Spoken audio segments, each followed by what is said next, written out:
I'm a nurse by profession. Graduate po ako sa CEU.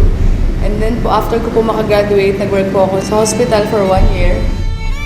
Sobrang nakakapagod po. Yung sobrang toxic po kasi yung mga pasyente po. At the same time po, yung babagan nga po ng sweldo. Kumbaga yung effort mo na magtrabaho dun, parang hindi talaga worth it. Gusto ko talagang makapunta sa ibang bansa, kaya rin ako nag-nursing.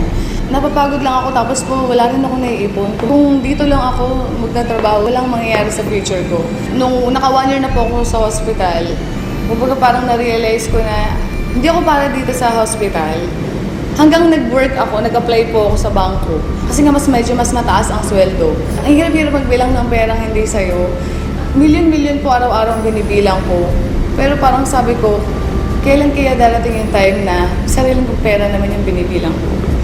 Sa araw-araw po na pagtatrabaho ko sa bangko, aga-aga ko pong gumigising and then sobrang late na po ako umuwi. Tapos wala pang 500 yung kinikita ko sa isang araw. Kumbaga talagang hindi po talaga siya worth it na pagtrabahuhan. Minsan, na-short din ako sa bangko. Siyempre, kailangan mong bayaran yun, di ba?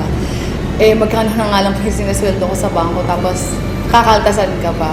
Wala po talaga ako naiipon. Kasi puro po nga po utang talaga. Kasi yung pong kinikita ko na para sa kinsenas at katapusan, inuutang ko na po.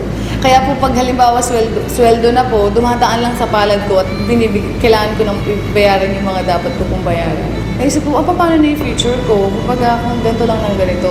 Etong negosyo na to, pinagdasal ko kasi talaga siya. Nung after ko pong magdasal, actually, mga ilang days lang namig ko po si Upline Jong Orhe, na isa rin po sa mga Millionaires Club ng Royal. Kumbaga po, sobrang blessing na ma-share sa akin yung opportunity. And-explain niya sa akin yung negosyo. Ang ganda pala talaga ng Royal. At the same time, yung products ng Royal napakaganda at sobrang dami ng produkto. Ang kumpanya, very stable. As in, nung napakinggan ko yung negosyo ng Royal, yung pananaw ko sa buhay, sobrang nag-iba. Sabi ko, meron palang ganitong opportunity. Bakit ngayon ko lang nga talaga pinakinggan? Kasi sabi ko, meron namang opportunity sa Pilipinas, bakit kailangan ko pang pumunta ng ibang bansa? Actually, nung umpisa, sabi lang naman sa akin ni Jong, idadagdag ko lang sa ginagawa ko. Hanggang dumating yung time na ginagawa ko yung negosyo, yung kinita ko po sa Royal ng 1 week, katumbas na po ng 3 buwan sa bangko.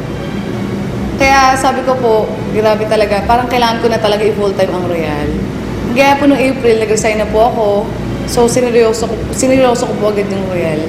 Na-realize ko na working hard is different from working smart. Kahit gaano ka kasipag, kahit gaano ka katsaga, kung magamaling sistema yung ginagawa mo, hindi kaya yaman. Pero po, grabe po, yung sipag mo, yung tsaga mo, ilipat mo sa Royal, tamang sistema, panigurado yayaman ka. Mas nakakaipon na ako ngayon, and like dati kasi, talagang puro utang. Ngayon yung mga utang ko, nabayaran ko na. Ngayon sila na yung utang sa akin, gano'n. Noon, gumigising ako ng sobrang aga kasi may pasok ako eh.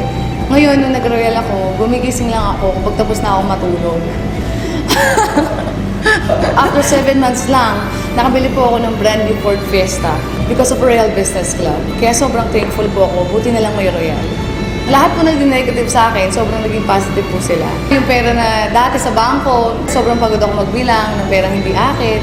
So nakakatawa dito sa Royal, sariling pera ko na yung binibilang ko. Doon ko nakita na yung magulang ko po sobrang proud sa akin. Kumbaga kahit hindi ako nakapag-ibang bansa, kayang-kaya kong tuparin yung mga pangarap ko kahit dito lang sa Pilipinas. Kasi may Royal Business Club. Tsaka dito nakakatulong ka sa mga tao eh.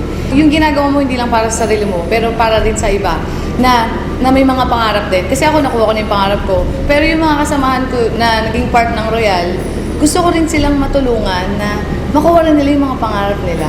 Ang sasabi ko lang lalo na sa mga kabataan, sa mga empleyado rin na tulad ko, syempre naging empleyado rin naman ako, na maging open-minded lang kayo. Buksan nyo lang yung puso't isipan ninyo.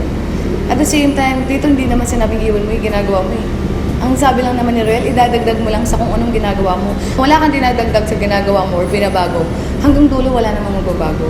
Meron lang kasi akong binago, meron lang akong dinagdag. Kaya may nagbago. Kumbaga yung mga pangarap ko, nakuha ko because of Royal Business Club. Buti na lang may Royal.